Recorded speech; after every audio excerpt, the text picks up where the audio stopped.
gosh, it's recording. Yay. Oh my god, we're actually recording again. And now we're done. Goodbye. Yep, Jake's computer is crashing right now. Oh, do we want to do Sam's stuff? Sam's Yes, bag? yes, we Yay. do want to do Sam's bag, please. We want to do Sam's Sam's bag. Sam's bag. Sam's bag. It's a podcast about Sam's bags. Here it This is. is going to be completely out of context for anybody who didn't listen to the blooper-sode. Oh, it's Samantha. so beautiful. It's a small little bag. There's only 3 things in it. That's a disappointment. Are they big things, though? I already drank this one. Oh, is it the watermelon monster? Yeah, I didn't like it very much.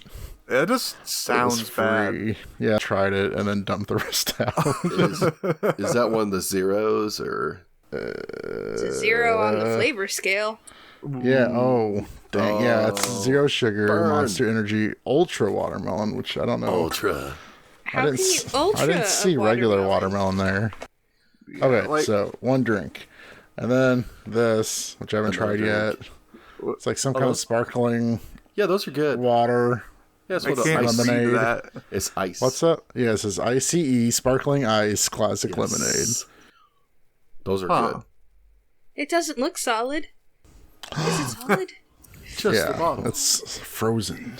Just throw it on your desk. So See if yeah, it breaks. 2 full, yeah, and like I think, like you said last time, I think it's just where stuff got messed up and they're just Broken packaging. But this thing is like, honestly, is a trial. I have no idea what you use this for. It's Bosch and Lomb. I know everything's mirrored. It says No, I can No, see No, it. it's we right can see for it. us. We can see it. Hold it Oh. up. We can read it. Bausch and Lomb Lumify. What?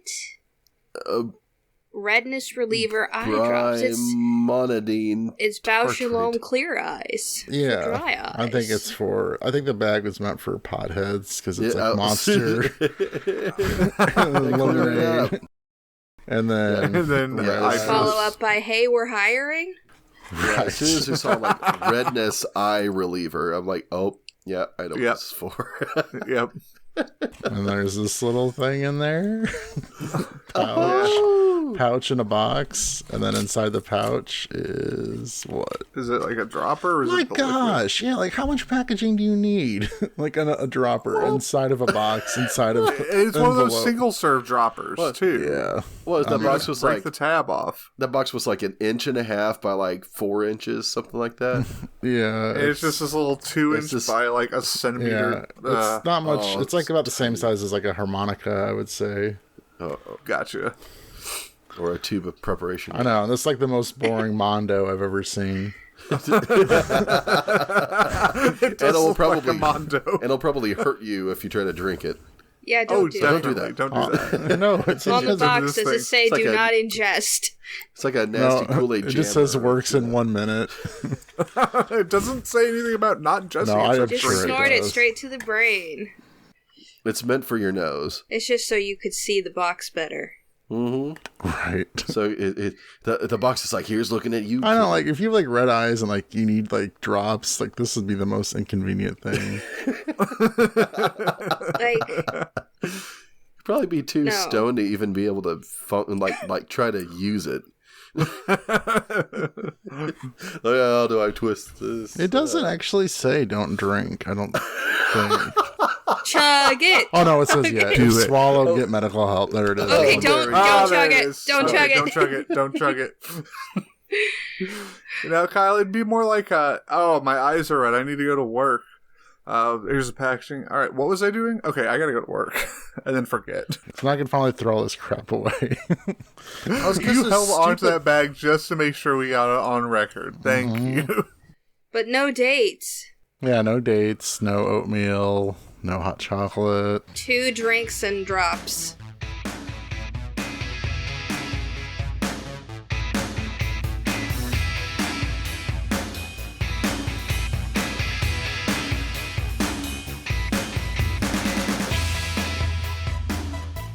Welcome to We Might Be Nerds, a podcast about fun facts, internet obscurities, and whatever we've just found interesting this week. My name's Dylan Critchfield. I'm Colin Montgomery. I'm Sarah Critchfield. And I'm Jacob Montgomery. And we finally did it. We finally got a recording session in. And today we've got what seems like a trip from the past and going into the future. Jake, I believe yours is chronologically the first in the timeline we occupy. So, what do you got for us? Oh, wait. First, we all need to get into the Wayback Machine. Get in Oh, here. God. There's not enough room, but we got to cram in, okay? It's like a clown Okay. car. Oh, dang. Kyle, get in here. You commit to it. But there's pretty flowers. Let's stay outside. Okay, let's go back to March of this year when it was still Women's History Month. Oh. When I had this topic ready. And then let's go even further back to the late 1800s. So we're in the time machine. And then we're going to put sound effects here. Edit point. Yeah.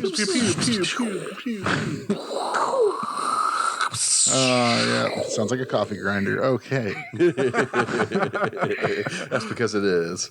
It's the history of coffee. Oh, gosh. No. No, we can't do probably that. also It's got a lot of perks. Terrible and problematic. You get off of this recording. You're grounded. Oh, I mean, yes, and. Okay. So, I'm going to start off by talking about, yes, in the Wayback Machine, 1881. And there's the director of the Harvard Observatory at the time. His name was Edward Pickering. Ooh. Mm-hmm. And the reason, starting with this, around that time, photography was getting a lot more prevalent. They went from the wet plate is how they first started doing photography, where they this plate, they covered in a solution, and you had the long exposure time where people just stand in the same place, Be very still. right? Be a And then statue.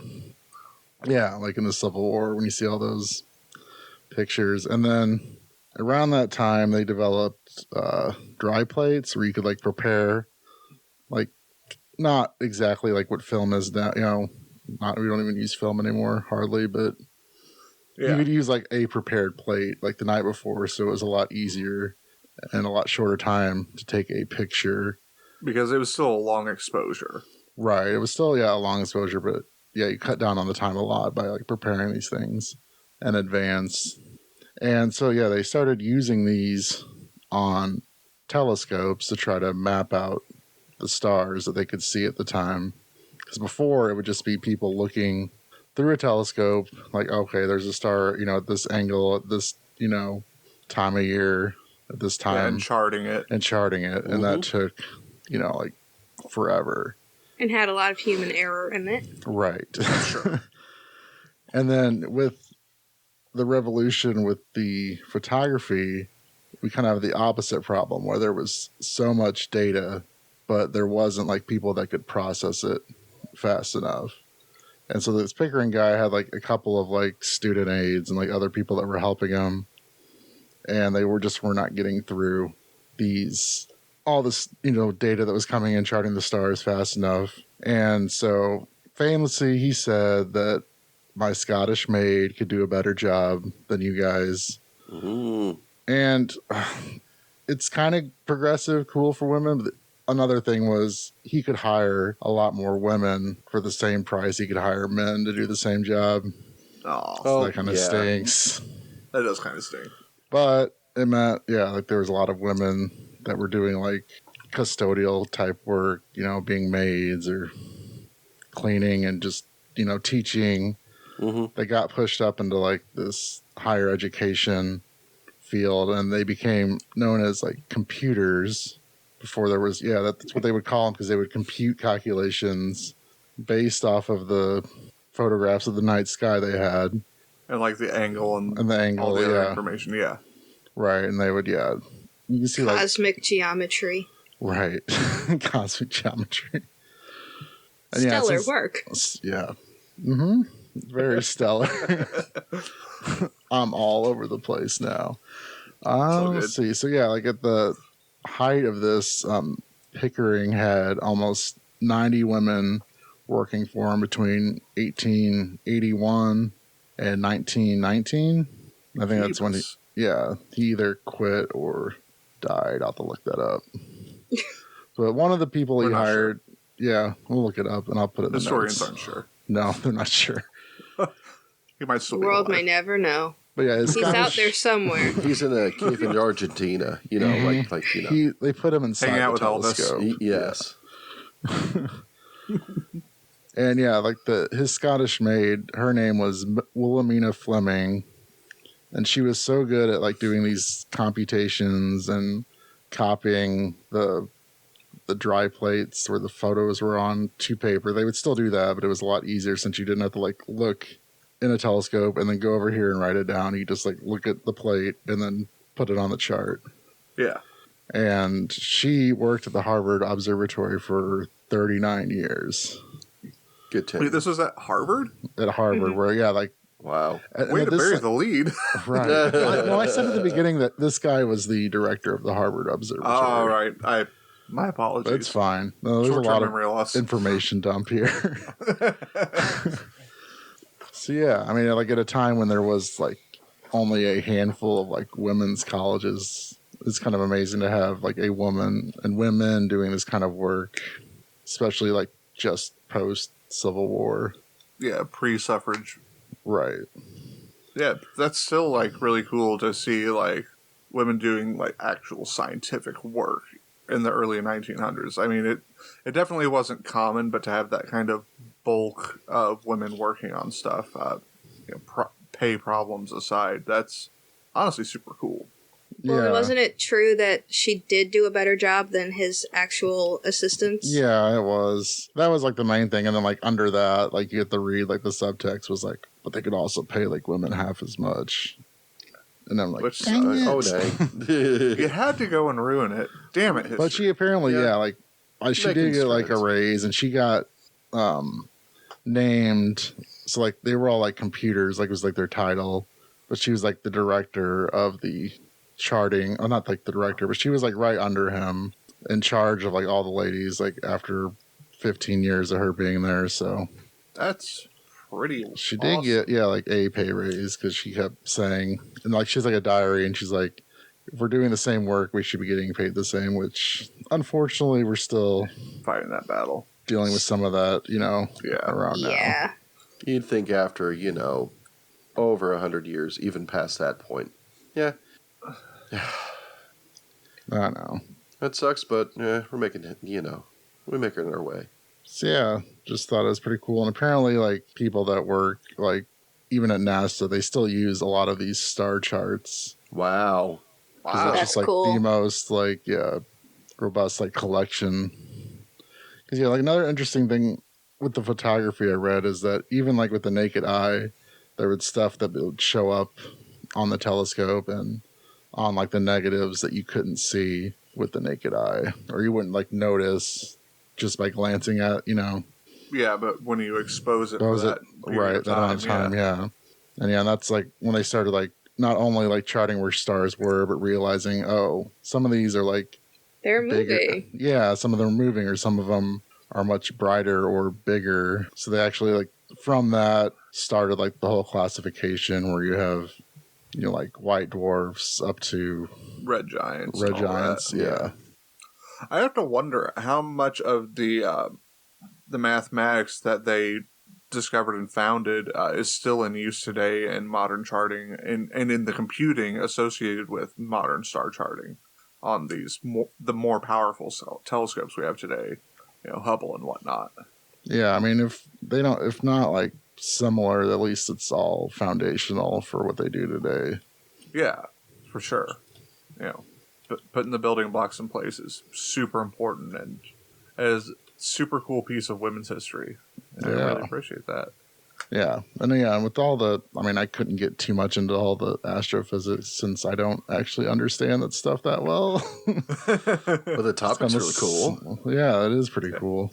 The fact that it came from you guys suck, this person could do better than you is like and an also offhand comment.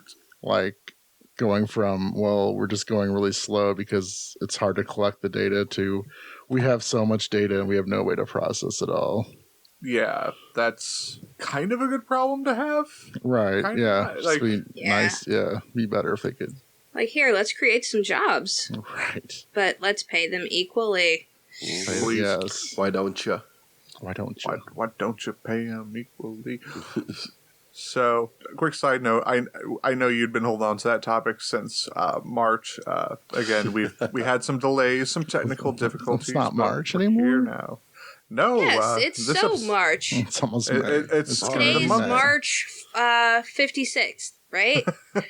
Well, actually, the day this episode's going to come Like out, six- the month will at least start with M again. So we're good. M-A. there. 11th. There you go. Something along those lines. Well, speaking of like dates and stuff, moving a year up the timeline to 1882. Whoa. Big jump. Going. I think I've back. teased this to 82. you guys. Do we just So- wait for it? In 1882, entrepreneur Jacob Luce bought a biscuit and candy company with his brother Joseph. At the time, cookies were still called biscuits, so keep that in mind. Over in Europe, they still call what we in America call cookies biscuits. So they found this company, which came to be known as the Luce Wiles Biscuit Company, after they partnered with John Wiles. So Jacob Luce was prominent enough that he was seated on a board of a budding conglomerate called the National Biscuit Company. Thanks to advances in manufacturing and transportation, these companies could get larger in scale and start distributing wider. So Luce Wiles envisioned factories filled with sunlight, and Jacob Luce divested himself in 1902 of the National Biscuit Company, which would later become known as Nabisco. And they founded their own company based on their vision of these factories named Sunshine. It would be 44 names before they officially changed the name from Luce Wiles Biscuit, but their flagship product they would launch in 1908, a sandwich cookie with white filling and chocolate cookies. It's not the one you're thinking of. This is Hydrox. The other Has one. anybody on this podcast ever had Hydrox? No. I just, cannot find Hydrox. I just If I know could they were find it- around before the other one. Yep. Yep. So, Kyle, I can tell you exactly where to get them. Go over to Cracker Barrel. Oh my gosh. They're one they have them at they're one of the Cracker Barrel. biggest carriers. Oh, yeah. Yes. Oh my of course. gosh. I want to Bring get us some some Hydrox cookies, Hydrox, please. Oh my gosh. That sounds Except, amazing. what's that? You take the label back? Oh, no. Oh, it's Dang it, it's Hydrox. Shh. Kroger brand. You Dang don't it. get to say it yet. Well, actually, Kroger, up until recently, was also one of the major carriers of Hydrox. Of course. So, Hydrox, if you're not familiar with it, it is basically Oreos before Oreos. The main differentiating factor being that the cookies are a lot more brittle, a lot harder, tougher, for lack of a better term. I've actually had Hydrox. I had them a couple times, and I remember it because I was used to having Oreos at our grandmother's house, and the crunchy texture, the hardness of it was a bit disappointing, as well as the fact that they don't absorb milk very well. Oh. The flavor of Hydrox cookies is more like brownie. It's more chocolate rich, which I would say it's in its favor. And the cream is a bit sweeter. The Hydrox is a bit more bitter in taste. The cookies of an Oreo are a lot sweeter. So the name Hydrox was derived from hydrogen and oxygen, which was meant to imply purity, evoke, hydrogen, oxygen, water, purity. hmm Well, that didn't quite work. No. It sounds, it sounds like chemicals. For Yeah, some Yeah. reason, it sounds like chemicals. Clorox, which I think was a product around the same time. Probably. Which is chlorine and oxygen. Or Yeah. hydrogen peroxide. Right. Yeah. Yeah. Yum, So- delicious. So Delicious cookies to make you gag. Yep. So again- Dunk them in. 4 years later, National Biscuit Company would create Oreo, but that wasn't their immediate problem. In the 1910s, Hydrox, again, instead of evoking thoughts of purity in water, made people think of hydrogen peroxide. At the time, there was an existing Hydrox chemical company. Oh my gosh. And in fact, Sunshine got caught up in a trademark lawsuit as the term was used for coolers, soda, and even ice cream brands.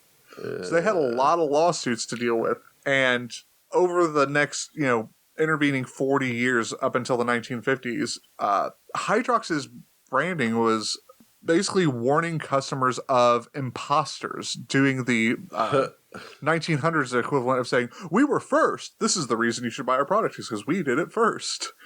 A lot of the advertising is just, look out for imposter cookies. Don't be fooled. Hydrox is the cookie the kids take to school. Stuff like that. There's a lot of weird ads. Those ads. Oh, okay, that's weird. Yeah, It's funny. It's really, really old timey. It again, we're talking 1920s to 1950s here. Oreo sales did turn around with an aggressive ad campaign and a redesign in the mid-1950s. Also, interestingly, a price increase actually drove more sales because they were marketing Oreos as the highest class biscuits. This is like a premium product. Yeah. Yes, Hoity-toity premium product biscuit. marketing. It's worth your money. Taking the Apple strategy, basically. Or is it that Apple did the Oreo strategy? That's fair. That's fair. Oreo did it first. Apple's the imposter. Yeah, I knew about Hydrox because, again, I'd been disappointed by them in the past. I didn't appreciate not sweet flavors when I was looking for, Oreos. But, yeah, 4 years after Hydrox, Nabisco released what they would call at the time the Oreo biscuit, which got renamed no less than 3 times to Oreo sandwich, Oreo cream sandwich, and finally Oreo chocolate sandwich cookie in 1974, which is still the official name of the product today. Okay. Delicious. But it's like Oreo, and then it's like sandwich cream, Subtext. cookie. They need to rename those to chocolate monstrosity cookie. That'd be great. That's basically what Oreos I and can't Hydrox are. Keep up with the number of or different kinds of Oreos there are. There's over 100 varieties. 150. Yeah, Ooh, that's collect them all. not a joke. That's kind of actually what spawned this topic, is a video we were watching. So some differences and some problems for Hydrox and why it failed? ? It's still around. Yeah, they brought it back. Well, yes and no. So that gets a little bit more interesting. So Hydrox was introduced, again, crispier cookie, notably non-absorbent, but the cookie was always kosher. They used real sugar, and it was one of the first cookies to use an industrial press mold. It was one of the first molded cookies, which is, from a technological standpoint, a pretty neat little fact there. Nabisco with Oreo opted for softer cookies that were very absorbent to milk, a sweeter cookie flavor, and a rich filling, which until the 1990s was made with lard. Nice. There was actually a whole to-do in the 90s about the koshering of Oreo's factories. They had to have a rabbi come in and basically torch the ovens to cleanse them of impurities. That was a part of the process, which I had no idea about. But man, these poor guys at Sunshine, despite the fact that Hydrox didn't, make as big a dent of Oreo, Jacob Luce, he retired a rich man. I got 2 words for you: Cheez-Its. Mm-hmm. So they made it big with Cheez-Its. But no, Hydrox, the brand got tossed around quite a bit. Sunshine got absorbed at some point. Sorry, I gotta go through my notes. Cheez-Its are better than cheese nibs. Okay, yeah. So Sunshine went belly up after Oreos overtook them, right? Hydrox was eventually destined for the dustbin of history, but it got ping-ponged between companies such as the American Tobacco Company, Keebler, and Kellogg's. Kellogg attempted to fix the name issue by rebranding them as Droxies, but only 2 years after they assumed ownership in 2001, Hydrox was removed from the market. Here's the power, though, of brand tribal fandoms. There was a dude who was such a super fan. He founded a company called Leaf Brands, reverse engineered the recipe and got the rights because Kellogg's wasn't using it. And Leaf Brands took ownership of it and reintroduced Hydrox in 2015 after multiple years off the market. And that's the current producer and distributor of Hydrox is Leaf Brands. They basically took a lot of notes, old packaging. They did a lot of research into recreating this cookie because Hydrox has diehard fans. It's like Pepsi versus Coca-Cola. Mm-hmm. And, some people swear by it. They like the brownie tasting cookies and the sweeter filling versus what you get with Oreo with the richer feeling and the sweeter cookie. And, textural differences. People have preferences. They're allowed. But there is a Hydrox Facebook page that is basically the company being like, we're available here now. We're distributing here now. Hey, Amazon ran out. We're going to restock on this date, and you'll be able to order them by the box of 6 packs. So like a logistics manager or something like that. Yeah, it's got a very dedicated fan base who are like, we want these cookies. Good on Leaf Brands for bringing the cookie that people wanted back. A small market share is better than no market share at all, and little guy has a place in the market. But I guess it is more of like a novelty than like a mass market appeal at this point. Yeah. Kind of at this like point, you said, a lot of the stuff at Cracker Barrel, you'd see like Abba Zabbas and Charleston Chews that I don't usually see anywhere Moxie else. soda and right. Yeah. That doesn't mean that we shouldn't try it. I think we should all somehow procure a pack and try it. Yeah, so absolutely, that'd be amazing. Use it on the microphone. I have lots of a chewing unopened noises. box of Oreos here. I was trying to find Hydrox before I discovered Amazon was out of stock at the time, and I haven't been back up near your way, Kyle, to stop by Cracker Barrel yet. Mm-hmm. But I am dead set. I'm going to get a package of Hydrox, and I will somehow get some to each of us to do a direct compare. I know, Yay! Cookies, Kotaku, and a few other publications have done cookie offs, but we're our own people. We can form our own opinions, and I really just super want to try these things after reading so much about them. It was funny. Yeah. Jake, are you around a Cracker Barrel? Yeah, there's one in Spring or wherever I live. Wherever he lives, yeah. what a good Spring I'll cut this bit, but there's Jake, only one Springfield in the United States. Yeah, only one. Yeah. Only one. Jake, if you get a box, I will pay for them. Okay. If you see one, buy 3.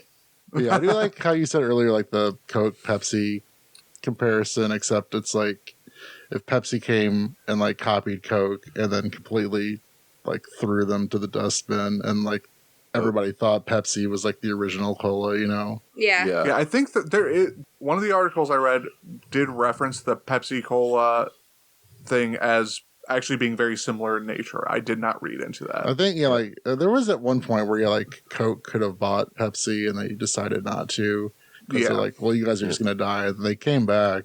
Yeah, they're both giant market forces today at this point. Yeah. That being said, between the two of them, actually, Dr. Pepper predates both of them, not by much, but they predate both of them, and was supposed to be a competitor. Offered very different beverages, but still predates them. So I kind of think of it more along those lines. That's fair. Well, in the case of the Hydrox, it feels like they had this patent, and then when the patent was up, Oreo swooped in and was like, okay, we tried these, we can do better, here's what we're going to do. And then everyone liked that. I don't think you can patent recipes. I do think they... I know you can trademark. I didn't see anything about patents in any of the research I did, though. It does look to be an actual imitator that just went with a completely different formulation. They liked the concept, but they did it their own way for sure. I mean, obviously they can't stamp Oreo on a Hydrox and say, oh, this is a Hydrox, but... Yes. One thing I'll note is the patterns are very similar in the early days. Hydrox has this flower-ish pattern that Oreo was very similar to before they got to the new kind of spacey prints we have now. So that was pretty neat because the original Hydrox was very flowery, very floral in its design. Is it similar to kind of Is it similar to kind of like the generic sandwich cookies that you kind of see in the... It's very similar. Okay. The generic Oreo sandwich cookies that taste more like Oreo actually have a pattern that is more similar to Hydrox. Gotcha. Yeah, because that's kind of what it reminded me of a little bit. Yep. Was Hydrox always only chocolate, or do they also have like? They did not have varieties. That's one of the other things. Okay. Oreo was messing with other flavors as early as 1924, which was it 1924? No, That's kind of 1920. The first lemon cream filled Oreo was released. Ooh, that sounds good. Was it still with a chocolate biscuit or? Yes. Interesting. Yeah, it was discontinued in 1924 before being brought back. But like Oreo obviously has done all these different varieties, and like there's so many Oreo varieties. It's mind-boggling. Yeah. But like Hydrox just always stuck to their guns, stuck to the same formula, was always kosher. Good on them for that, but where they really bungled it was marketing and lack of innovation, for sure. There is still a big ongoing dispute between Hydrox and Oreo in the legal field. So in 2018, Leaf Brands filed an injunction with the FTC complaining about anti-competitive nature and unfair advantages from Oreo and its owner, Mondelez International. Because Mondelez is also a distributor, so they're the ones who ship stuff to the store, and more importantly, they're the ones who kind of have a say in how the stores are laid out, the cookie aisles laid out. So they accused them of using their market position for an unfair advantage because they had people on the ground through social media who were seeing Hydrox packaged on the shelves way up or way low out of sight, and most of the time turned so that you couldn't actually even read the package or see what the product was. It is an ongoing $300 million lawsuit. Which seems so ridiculous. Like So petty. Like, why would Oreo need to even do that? Because they're already so huge. Everyone already loves Oreo. I mean, There's a lot of conflicting information. You know, they're at a Kroger. They're like, we're supposed to be next to the Kroger sandwich creams, but the store manager found the Hydrox on the top shelf where shoppers couldn't see them, and the manager peered back a clear plastic marker on a lower shelf of Nutter Butters to find the sticker for Hydrox. You know, actually, I think that 300 million is actually, I want to say it was 800 million. But yeah, that just seems ridiculous. Yeah, it is ridiculous, but the lawsuit is still ongoing. I have not found a resolution to this legal dispute. Yes, $800 million in damages due to lost sales and reputation from Mondelez International, maker of Oreo cookies. Such animosity. I mean, do they really need to try to snuff out this that competition, whatever it is? I mean, again, the claims seem dubious. Yeah. Yeah, I don't know. You could leave it up to any number of factors, but like they're using social media, they're using pressure. Like it could be true, it could not be true, but the fact of the matter is, Oreo is the cookie that everybody knows. I cannot think of a person in my life I could point to a person and say they've never had an Oreo, because like after going kosher, Oreos are actually vegan. Like, I know a few vegan folks who they're like, yeah, Oreos are vegan. I eat the crap out of these. Mm-hmm. You know, or I just lick the cream out of them. Yeah, I can't think of a person who's never heard of or ate an Oreo. It's the cookie, but you know, Hydrox has its diehards. They're obviously still getting business with, you know, their Facebook with thousands of followers, people buying it up. And Leaf Brands is a smaller company. They're doing hundreds of thousands of dollars in sales. I think they're going to be fine. Mm-hmm. I just think what this lawsuit comes down to is needing to accept their place as a niche market, because a lot of people don't, and at least in my experience, don't appreciate bitter, like, cookies, you know, with that sweet cream. Like, we're so used to the sweet cookies with the smooth cream. So, yeah. It's definitely worth trying, at least. No, for sure. We will try to get some Hydrox and And try now, them on the like, next episode. Yeah, I'm probably like misremembering. Yeah, I'm trying to remember like what cookies it was where it'd be like a clear package, and it was like 3 sleeves, and like 2 of the sleeves were chocolate, and like 1 of the sleeves was like vanilla. But they were That's just the Walmart generics. That's the are like generic that. Okay, ones. that's just the, Yeah. I know them more as duplex cookies. Yeah, Yes. yeah, Yes. yeah. There's like somewhere it's like one side's one, and one side's like one side's chocolate, one side's vanilla. I like those. I think those they're are typically just fun. generics. They're pleasant. They're good. Like I truly don't think that formula of 2 chocolate wafers and vanilla filling, or 2 vanilla and chocolate, or 2 vanilla and vanilla. I don't think that's a bad cookie formula.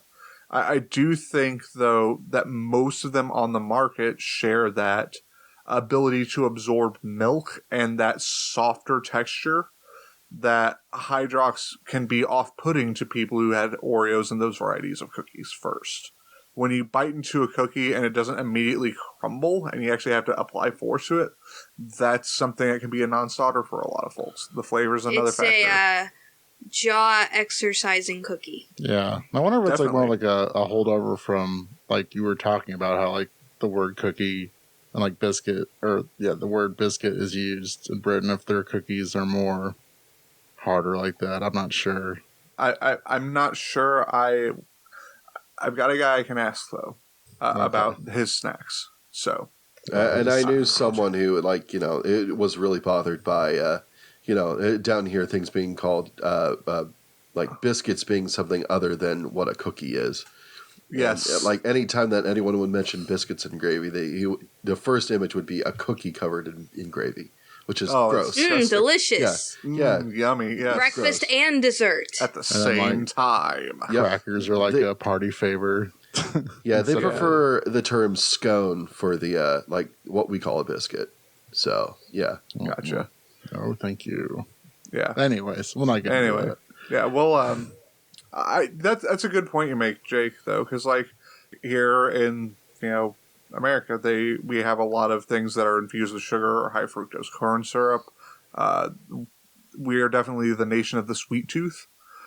So I don't think it's unfair to assume that like other places they might be a bit less soft, a bit more bitter in flavor. Not unsweet, but And not as worried about dunking if there was like eating the thing with like tea or something, or that they wouldn't dunk it really, they would just have it with it. so I can forgive all that. What I can't forgive is the fact that they put butter on every sandwich, no matter what's on it. I can't forgive that. Sounds good to me. So now we're dunking on England. No, I Dunkin'. just So we're just dunking cookies, not dunking on people. no, we're not. No, it's just a fact that I learned, and I couldn't pass up the opportunity. Yeah, to aren't they mention. the purveyors of the butter sandwich? It's just like a sandwich Yeah, I believe with so. butter. That is it. Like My favorite sandwich with one's soft like butter. the toast sandwich, where it's 2 soft pieces of bread, and then in the middle is a toasted piece of bread covered in butter. Oh my gosh. You made that up. No, I did not. We're not still playing the Did Jake make it up game? Goodness, that's a thing. I'll have to send a link to you. Yep. After this. Please do. There's a sandwich called the chip butty, which is just 2 pieces of bread and then fries in the middle. That's it. That sounds something like that Kid Me would have just loved. Yeah. Oh, I would have loved that. Yeah. Yeah. Oh my Now gosh. serve it with potato bread, and is it just potatoes? It's just Oh. Functionally, all potatoes. It's all potatoes. All potato all the time. Okay. Oops, all potato. Welcome to the Potato Network. We're talking about potatoes today. Taters. We don't air in Potato. Ireland. Please, thank you. What's taters? Oh man, I felt Toast like I was sandwich. too old before I realized that Ida was Oregon and Idaho. I was like a month ago. I think I learned that, which is Yeah, sad. no, I was today years old. 8 years old. TIL today. I learned. I know I learned it far too late into my life to. But yeah, I don't know Feel why good it's about myself. embarrassing. Yeah, but it is. Yeah, toast sandwich. Delicious. So many carbs. So we have tangented our way away from biscuits / cookies to sandwiches to potatoes. I think That's not my sandwich. That's not my sandwich. but Oreos. Are you, you guys, are you standard Oreos, double stuff, or those golden Oreos? Because those seem to be the big ones. I do love me some golden Oreos. I like to cook with them. Ooh. Yes. I like to make cheesecake with them. It's kind of how I got this guy to marry me with the cheesecake. That wasn't the deciding factor, but the strawberry cheesecake with the crushed golden Oreos as the pie crust. Except that this fool got so sick because he ate all of the cream while I was making the cheesecake. It's true. 20-year-old me was not the as healthy. brightest. Don't you know that's bad for you? Yeah, that's fine. At least it wasn't lard at that point. It was great for me. I Not didn't have lard. to eat it. They're gone by the 90s. No, Yeah, it's shortening now. Our grandmother has always kept the double stuffed variety, but I don't mind the. I think I prefer the regular stuffed chocolate. I also have you had the thins? I do like the thins. The thins are good. Those I mean, The thins are pretty definitely not the best bang for the buck. That you can't get better than the original. But they're more dunkable. Yeah, they're pretty dunkable, but I usually don't even dunk my cookies. I usually take the cookie, I take a bite, and then take a sip. That's how I do it. That's not how you're supposed to do Oreos. What about you? I don't care. That's the way I like it. It's probably not even true, but I do like the holiday ones that aren't different flavors. They're just different colors. Yeah. Yes. Because I feel like they're fresher, even though they probably are not. Well, no, they are produced like seasonally. That's a fair reasoning. But yeah, Never thought especially that. like the Halloween ones with the orange. It's probably my favorite. Yeah, those I do like those. Those are good. I also do like the different presses they do for those. Just the texture being different, Mixing enough. it up. Yeah, Right. I would have to taste test those, but it's not the right time of year. But No. They're now all I'm going to just taste getting the hungry. same. They're all just going to taste the same. No. Yeah, It's you're better probably than the pumpkin, Kyle. This one tastes more red. They do Tastes have more pumpkin red. varieties. Yes. Yes. There's no. That's Of not a course. joke. They have pumpkin spice varieties. Because they have to. Because pumpkin spice. Oreo has Yes. every flavor. Changed my mind. Yeah, for a funny Oreo bit, go watch College Humor's Oreo CEO video. Sounds good. That is fully what inspired me. And to look then into also Hydrox. watch the bonus content video. Wow. That's only if you have a Dropout subscription, but the Oreo CEO is available on YouTube. And I will put that in the show notes. Definitely worth the watch. I think we've rambled on about cookies and No, this is now just a cookie podcast. welcome to We Might Be Nerds. This is a podcast about cookies we like to eat. Welcome to We Might Be Cookies. We gotta change the name now. WMBC. I gotta redo the website. I gotta redo the album art. It's gonna be a whole Dunk to-do. Redo it all. Ruse. Start over. Ooh, Dunkaroos. So where are we at in our time machine? Well, I've brought us up to modern day with the recent lawsuit as recent as 2018 that is still ongoing. Apparently, I haven't found anything to refute that at this time. So, Kyle, I've got like 2012 to current. What have you got? I got 2015 to the current. So, I guess I gotta go first, huh? I Keep us in guess, order. but we're going to have to back up a Get to little bit save as soon as you get to The me. best for last. The best. The best. Calm down there, Dave Grohl. He's gonna give us all the bang for our buck. Oh, I do have the beard, so. Yeah. You do. We're going to get in trouble. You sang it too well. Yeah, an octave. down, Copyright yeah, sure. strikes. Let's just do recording. Oh, I did sing it in tune. Dang it. If And only we I can was no longer bad. publish to YouTube. All right, fine. Demonetized. We're not monetized in the first place. Are you kidding? Never have man. been, never will. Yes, please pay us. Where's that mattress at? We spent it on cookies. We Might Be Nerds cannot be bought. We really can't.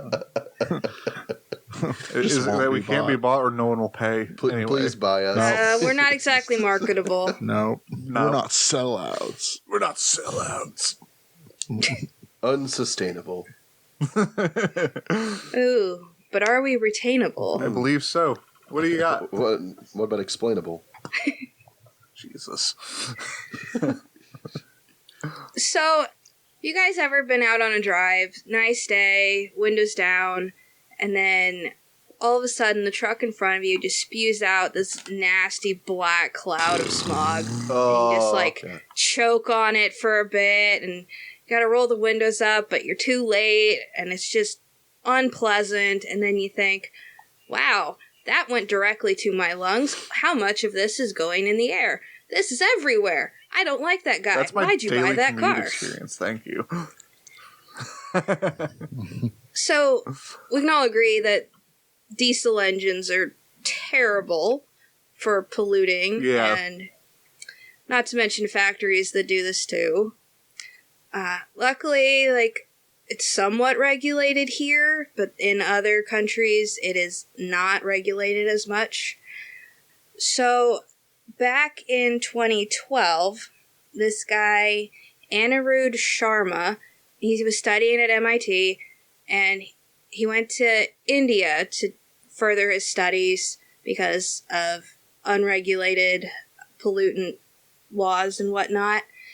And he had this idea to capture the pollutants that come off of smokestacks and cars and turn it into usable ink.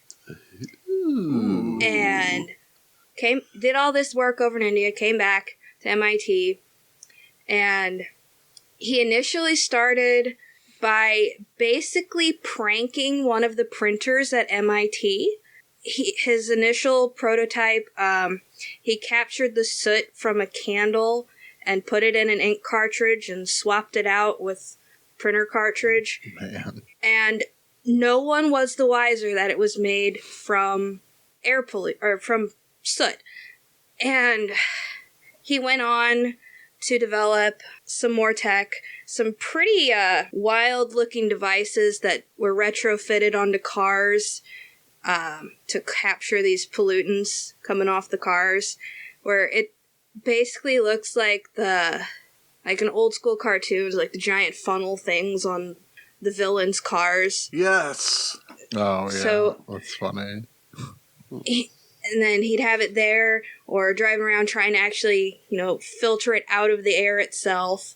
And eventually got a nice streamlined device called the Ka-Link, which Kala is the Indian word for black. So it captures the soot, then they can refine it, take out all the heavy metals and any kind of toxins out of it, and then they can process it into ink for various different purposes. And they actually have a whole company, Gravity Inks, or hold up, let me make sure I got the name right. Hold up. Gravity Labs. And that's like gravity, but with a K. And they've got different kinds of inks that they can use now, where they partner with companies for their commercial packaging, silkscreen ink for clothing. Oh. And there's actually, as of last week, another company picked them up to do fashion. Really? Wow. Pangea. Pangea? Sorry if I mispronounced. No, it's Pangea with a G, or Pangea, like Earth. Gotcha. And then they also partner with a lot of companies that make pens and art supplies. So if you're looking at pens to buy and it says anything with air on it, it's made from some kind of air pollution.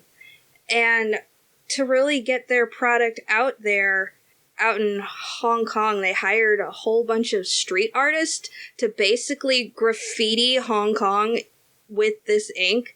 And hey, this mural was done with air pollution, and it was actually a big hit, and a lot of people loved it. That's a big statement right there. That is. Like I think they had hundreds of artists that took part in this, and they only do black ink because they don't color the soot. But traditionally, inks are made from already burning fossil fuels. So why make more of a mess when you can just kind of clean up what's already there? Love that. Yeah, and like some big companies that already use them are like Heineken and Dell and MasterCard use them for all their stuff. That's pretty cool. Wow. Yeah. Yeah, and like with this Codlink device, because they retrofit it to the exhaust of a diesel engine. I believe about 45 minutes of the diesel car pollution can fill a whole pen. So that's pretty quick to make some writing tools. Wow. And you said they have some more industrial versions of that as well to like put on smokestacks for like factories and such? Yes, they have large ones that go on smokestacks and other kind of diesel generators. Like, I love this idea, and I see it going places. Okay, I knew that there were filters for this kind of stuff, but I didn't know that they were actually doing something with the byproduct. That's pretty great. Yes. Yeah, like reduce carbon footprint, acquire ink, maybe lower ink prices since it's the most expensive Come in on, the world. HP. Come That on, too. HP. Just don't buy Follow HP. suit. So,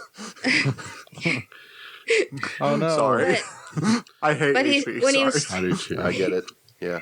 yeah, but while he was working on this project, he was also trying to just like put previously filtered carbons and soot to use. So companies just started sending him bags of this soot for him to use. Like, he just, like, I was reading this, I apologize, read this a while back, but just photos of these massive bags, like how you'd see sandbags for floods, but like full of soot. Oh, Just wow. walls of these soot bags that they'd experiment different ways to refine it into safe ink. That's got to be a hell of a day at the shipping dock where, like, a semi pulls up and you open up to just giant sandbags of soot. It's like, who ordered all this? Where'd this come from? What's happening? Yeah, and it's just like these companies just trying to offload their toxic waste. Right. Turning Hey, around if and, it has a use. yeah, turning around and reselling that. What's your sales pitch for that? It's like, it's a bag of black. You want it? Yeah, because at first they were just giving it to him, but then when they found out that, like, it's being turned into a product, like, well, we'll sell it to you. So they had to kind of figure out, okay, how much could I buy that for so that I'm not burying myself Yeah. making these You can things. have it for a price. Yeah. Yeah. For money. But yeah, no, that's definitely awesome. Because, like, you'll see, like, people, the companies for marketing will say this packaging was made with, like, 100% post-consumer, like, paper or fibers, but they're still printing stuff on there, and that's, like you said, coming from, like, petroleum products. Yeah. So if they can both have, like, post-consumer, like, paper and, like, recaptured soot as the ink, yeah, I think that's awesome. Yeah. And just to further that point, like, we live on a planet that, guys, we got limited resources for, like, Right. the things we can mine. Being able to take byproducts and post products of the things we're using and then reuse them, that's an insanely valuable concept that they're putting into motion. Like, you know, metals are recycled like nobody's business. Like, especially like building materials, something like over 85% of the steel used in steel structures is recycled immediately. But taking what would otherwise be a pollutant and then turning it into a product that is in high demand, even in the digital age, you still have to have stuff on print. That's wild. I love that. Yeah, well, that's really cool. I will note that these artists that tried it out and, like, the graffiti projects and using the different writing implements, it seems like it was unanimous that they all loved the product because it was great pigmentation, actually very high quality, and did great for their art. I wonder if there's a way you can, like, I know as for paints you can buy the pigment to kind of like make your own. I wonder if they sell it in that form. Yes, Gravity Labs doesn't directly make the writing products, but they do license the ink out to other manufacturers. So that's why I had a very hard time trying to find it. I tried to direct order from them, I want to try this, but you have to look for products that say that they use Air ink. I believe India ink is it's either them or a competitor. But yeah, so it's in paint, it's different kinds of markers and pens, the screen printing, for clothes, product packaging. If they solely did ink cartridges for printers, that would be a gold mine right there too. Yeah, the refill cartridges are actually really popular, especially for the aforementioned HP. We had an HP printer for a time, and those refill cartridges are actually a huge market. Get in on that because the most used ink is black, and it's actually right there on their marketing. Sarah, would you mind if I read this bit of marketing on their front page? I like it. Sure. So yeah, black, the most commonly used industrial color, is produced with a large carbon footprint that contributes to the 4.2 million premature deaths linked to air pollution worldwide. So we found a way to turn carbon emissions into industrial materials. The more we make, the better our air. That is a succinct, straightforward mission statement that I just really appreciate. I can fully support that. Please do. Have at ye. Go for it. And the first thing you actually see, that's a little bit down the page, the first thing you see is decarbonize your production, which is a nice and catchy tagline. Yeah. Yeah. For sure. Oh, yeah. So I'm going to try to get my hands on some of these and test them out myself. Well, please don't put your hands on it. That's got to be a mess. No, I want to finger paint with it. Come on, Kyle. Where's your creativity? Just stick your hands directly in it. Put it on the wall. Just. Yeah, I'll paint our rental with it. Sounds good. Sounds good. I think my landlord will love it. And now we're trying to Perfect. We might not hate lower our carbon footprint, but we're trying to get the hydrogen and oxygen cookies. Yes. But at least they're not carbon It's all cookies. organic, yeah. Not carbon cookies, no. 100% organic podcast. It's a very natural podcast today. We are sustainable today. Is this sustainable? It might be. Can Kyle sustain us through the end of this episode? Maybe. Let's get back in the time machine. Woo! Time Sound machine effects. and go I don't know. Back to now again. Oh, wait. Back to now. Back to That's the- the name. That's our title. Back to now. Back to the now. Back to the now. Well, I love so many things about YouTube. I love being able to subscribe to the content I want and pretty much watch what I want, when I want, and have content delivered directly to me. I love that kind of control and direct interaction with the people that produce it. I don't know. That's one of the things I really love.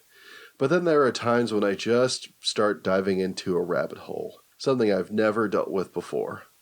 Or something where it just feels like a little bit of a guilty pleasure, or, just a little bit of a time killer. And I remember I used to watch these, tech fail compilation videos. You've seen those before? Where, Catastrophic failures. Yeah, catastrophic failures. But it seemed like more times out of anything, it had to do with robots and the way that they tried to coordinate and walk and try to be able to do human-like tasks, but they were so rigid and stuff. They would fall when they tried to walk. I know I saw a video of one of them trying to play soccer, and it would try to kick the ball and try to do it 3 different times, and then would just try to reset and then just fall over. Yeah. But it was all about the Boston Dynamics dogs. Yeah, the Boston Dynamics dogs. They're just, the movements are so unnatural.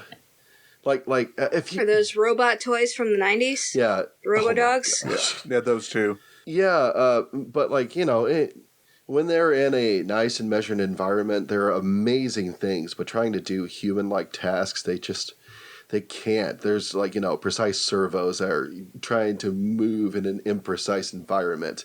And there's no contour to many parts of their body or anything like that. So it's always flat footsteps, and yeah, it's all mechanical.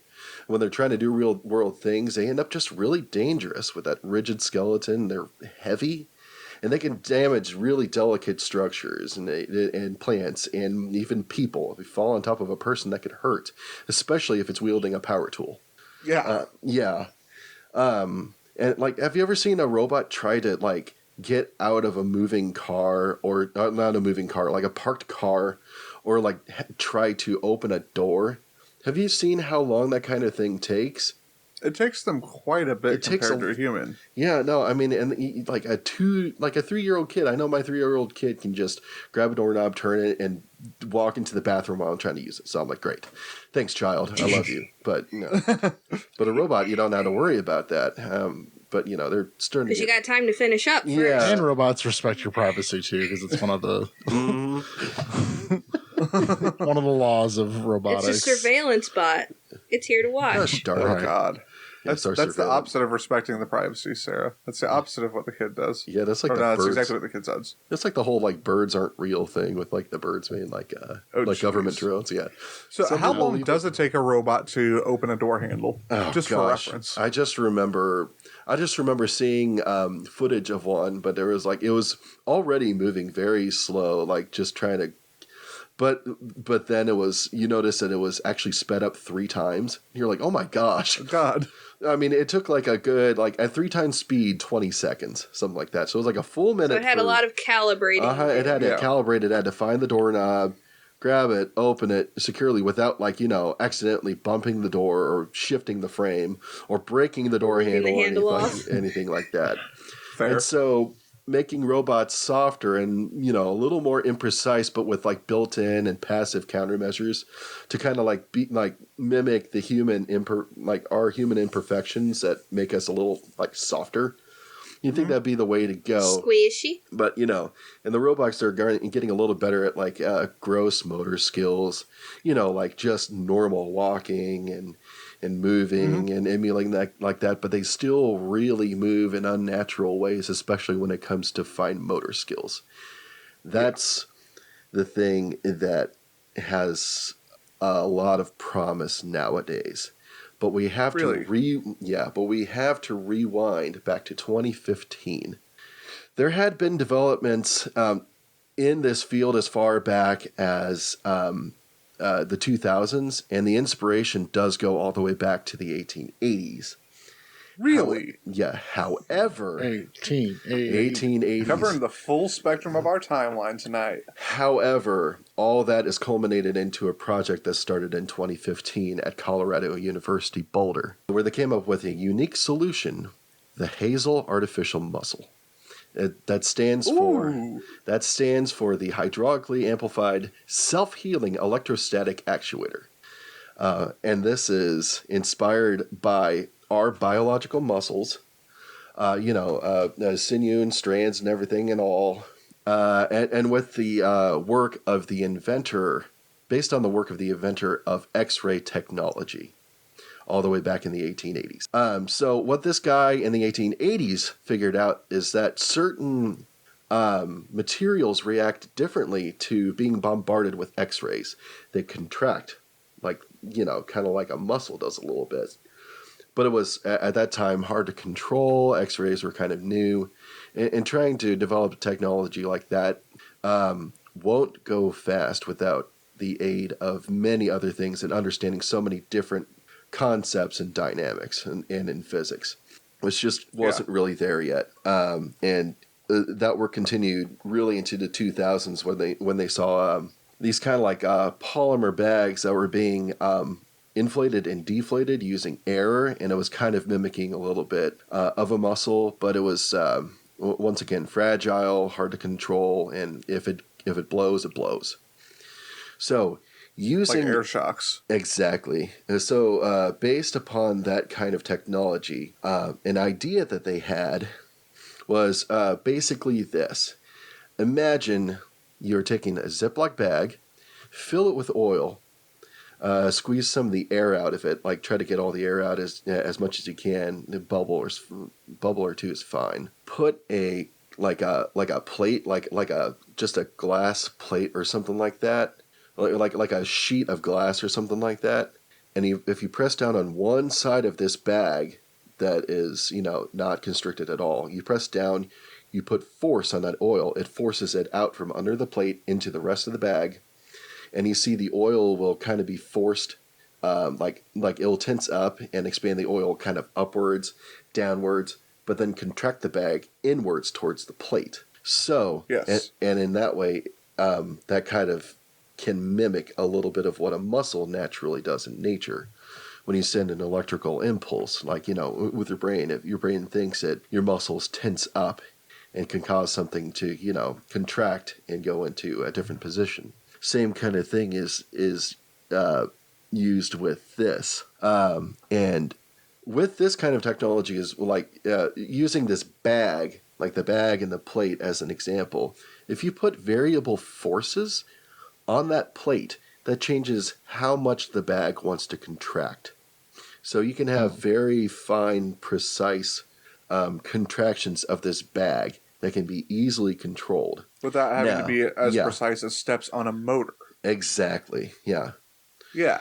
Now, replace that glass panel with two conductive plates on both sides of the bag, attracted with an electrical current, and you basically have a bicep muscle that is just controlled by electrical impulses. And you can attach a bunch of those in a row and scale up the amount of weight that can lift.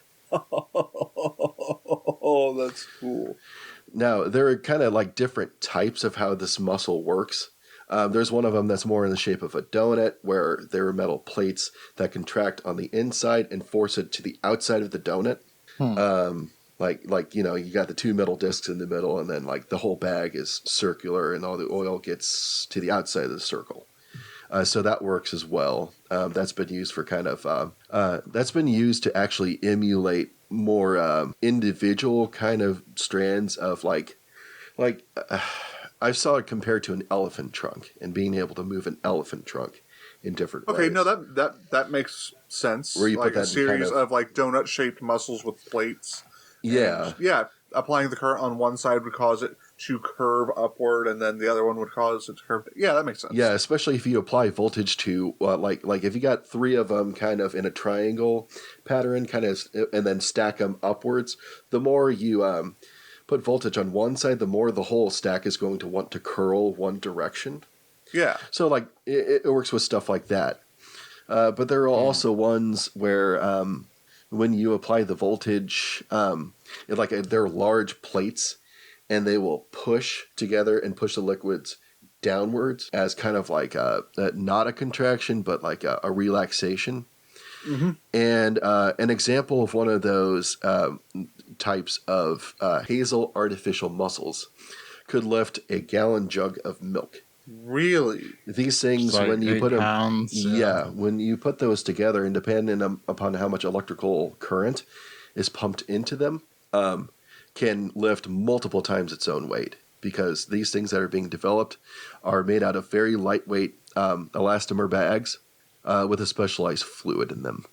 Very, very inexpensive and very, very light. So we're talking about functionally a move from stepper motor-based robotics to soft body robotics that is still electronically driven, but is more synonymous with the human body, and thus allows for more natural manipulation of an environment, because it's using a muscular type structure, which then you could combine with, say, sensors to say, yes, I'm touching something analogous to a nervous system sense of touch. Exactly. Is that kind of the core philosophy? Okay. Gotcha. Yes, exactly. And there's actually more to that than you realize. Also, if like you have them arranged in a certain way that you can link together two rods that are connected kind of by a flexible elbow or a joint, and you engage those, you can leverage one of those rods, much like the human arm with, much like the movement of your arm with your elbow. So that's basically how that would work. This sounds like a great application for prosthetics. Yes. Oh, yes. Yes. Yep. It's been good for for some manufacturing purposes, especially if it requires very, very delicate touch, like handling fruit, for sure. You can that's already being used in some manufacturing processes. And there are a lot of good selling points to that too, just even in that department. But for prosthetics, it's even better news. Also, these Hazel actuators are able to sense when they are moving or being moved and can be tracked with a computer. So they can tell. Okay, yeah, there's the nervous system element. They can tell when you're taking one part of your arm and bending it back without your force.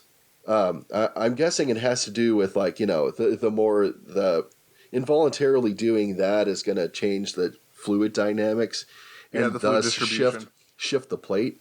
And much in the same way that like a microphone or a speaker works, it's going to create very small electrical fluctuations. Yeah, there's some capacitance. So there's that as well. And you might have caught whenever I said the acronym, a part that said self-healing. Mm-hmm. Yes. They have the ability to self-heal using a special insulating liquid that can patch the elastomeric bag if it leaks. If it springs a leak, that's amazing. It can heal that bag. Like if you would tear a muscle from doing something too strenuous, they can patch it on the fly. Exactly. I'm not sure. Yeah, I'm not sure how large scale that is, but for like just a simple leak, if there's been a lot of repetitive motion and that bag kind of gets a little kinked or, some wear and tear. Yeah, it just gets an RSI. Wear and tear. It can self-heal.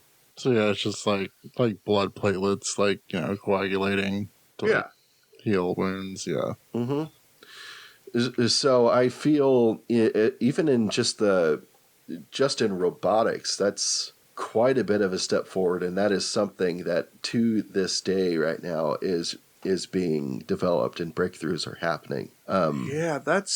That's wild. I love the departure from the servo and hydraulic-based robotics that we see with things like Boston Dynamics. Quick sidebar, I just saw, when trying to remember what Boston Dynamics was called, the robot dog that they sent to the New York Police Department got fired. Yeah, I saw that. That was a whole big internet storm, yeah. That's a whole deal, but no, like you're saying, for prosthetics, that would give more natural motion, and in terms of like things like the uncanny valley, I'm wondering if that has any implications on how they can dress them up to make them less uncanny. Mm-hmm. I think that's going to come down to how well they can structure these the Hazel actuators to actually resemble smaller parts of especially facial muscles.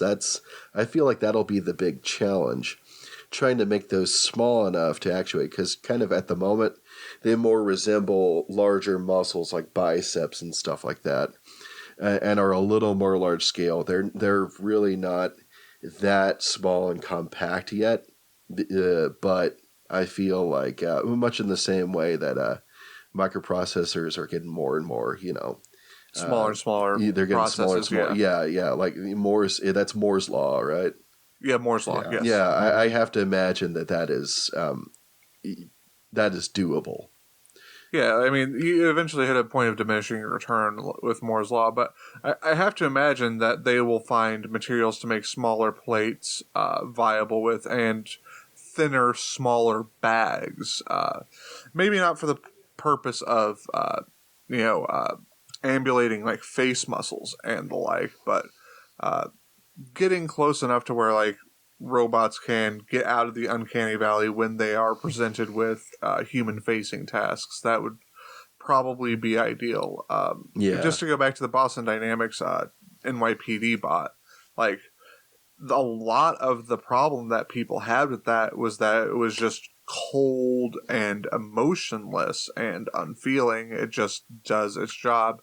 It doesn't show off any signs of any humanity at all, which that's similar to Uncanny Valley, if not directly related. And if we're gonna have robots doing jobs, having them have familiar motion and quote body language might go a long way to making the general population more comfortable with their presence.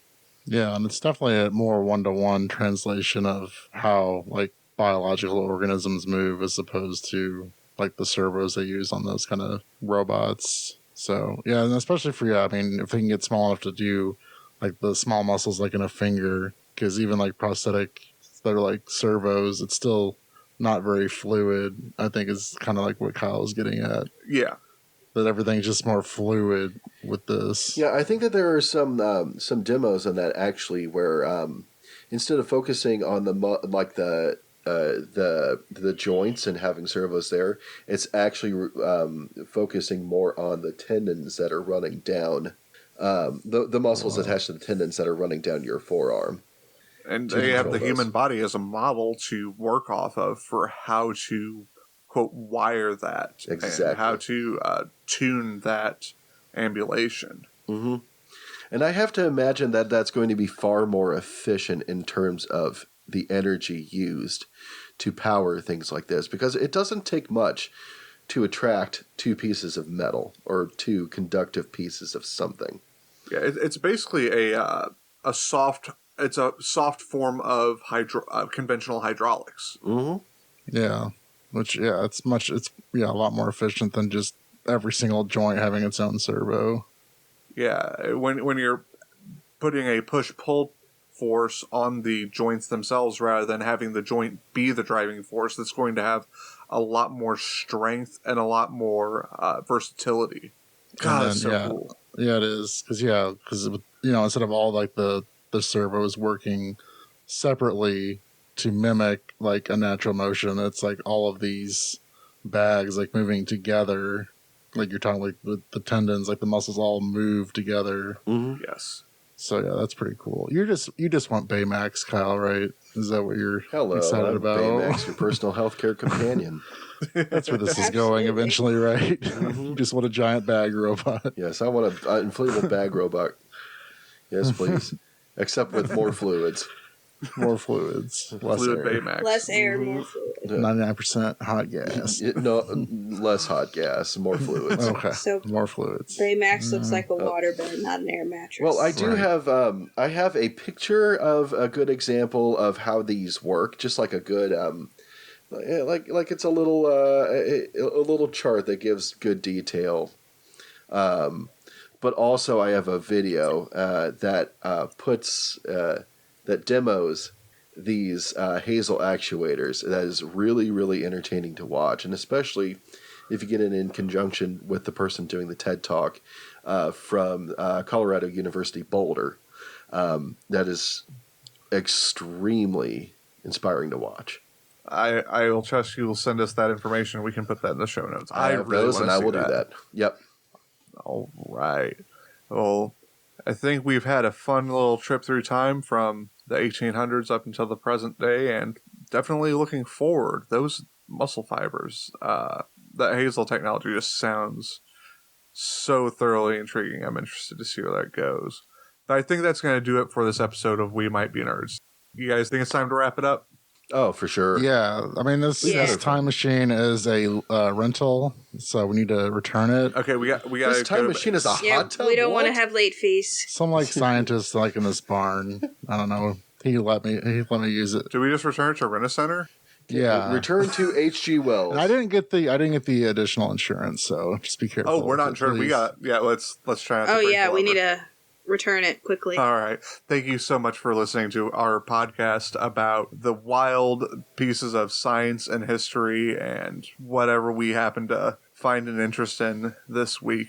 You can find us on social media on Twitter at MightBeNerdsPod. The same at MightBeNerdsPod you can also use to find us on Facebook.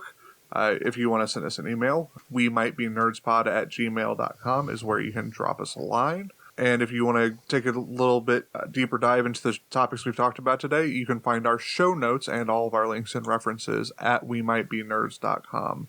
As a quick little sidebar, at some point I've apparently accidentally deleted the episode 13 show notes, so I will be redoing those as well as we work to release this episode. So I think that's going to do it for us. Any last-minute plugs or recommendations for the week other than the Oreo CEO video and the aforementioned Hazel videos? Sarah? First, I will put a link to the TED Talk about the Gravity ink in the show notes as well. Please. But I have a product that we recently tried. We are not sponsored by anybody, so this is just, we tried this, and I think it's pretty cool. We tried the True Earth detergent, where it's actually strips. It comes in recyclable packaging, and the strips fully dissolve in your wash. They actually worked just as well as Tide, so I recommend trying it if you're about more eco-friendly products. Yay, eco-friendliness. So, there's a thing. This is our belated Earth Day plug. Yes. Yes, everything's Absolutely. belated. Every day is Earth Day. That's true. Take care of our planet. Fair enough. It's the only one we've got. All right. We got anything else, guys, or we going to wrap it up? I wish I did. All I'll have right. it next time.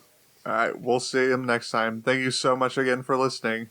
I'm Dylan Critchfield. I'm Kyle Montgomery. I'm Sarah Critchfield. And I'm Jacob Montgomery. Thank you for listening to We Might Be Nerds. If you enjoyed this podcast episode, You might be You a might nerd. be a nerd. all right, we'll see you next time.